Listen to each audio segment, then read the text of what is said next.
Two newly elected island MLAs will have a big role as critics in the BC Conservative opposition after leader John Rustad named his shadow cabinet this week. For more, let's head down to the BC Legislature and check in once more with Rob Shaw. Rob, tell us which MLAs got those juicy roles. Well, Stacey, the two Conservative Island MLAs, Dr. Anna Kindy in the North Island and Brennan Day and Courtney Comox, both landing those key critic portfolios in the Rustad shadow cabinet in the hot topic area of healthcare. Kindy, who is a doctor and addiction specialist, was named the party's health critic, one of the top jobs at a time of public anger over ER closures and doctor shortages. She'll take on the new health minister, Josie Osborne, from Tofino, and they handed the rural and seniors health roles. Here's Kindy today. I'm actually quite excited. I sort of been looking at what's been happening to healthcare for a long time. I graduated, 38 years ago when my husband and I had been practicing, and it's just been such a decline in services. And it's sort of the last few years, it's just really, there's a real healthcare crisis, and it wasn't being addressed. So I decided to throw my hat in, and here I am.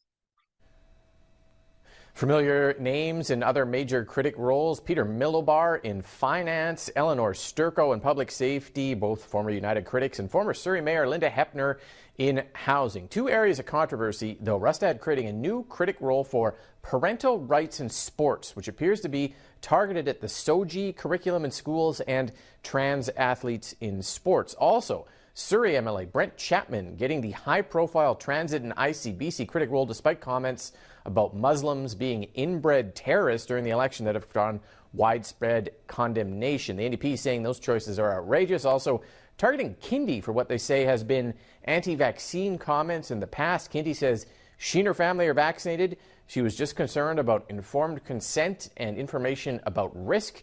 Here's both sides on that. We have somebody here who has been spreading misinformation about vaccines, anti-vaccine rhetoric, donating to the Freedom Convoy, and now he has elevated her into a position of critic for health. I mean, that to me just shows me where his priorities lie. As a physician, I believe in bodily autonomy, and it's your choice. Right. So I think that's sort of something that that guides me in principle. Right. So and I think, to throw out the label anti-vaccine is ludicrous, really. It's just about having a conversation and also, making sure that everyone gets all the information they need to make an informed decision. A big shadow cabinet. Another issue, though: at least two Conservative MLAs who are critics are going to stay in their local government roles. Misty Van Popta in Langley wants to stay on town council, and Corky Neufeld in Abbotsford wants to stay on the school board.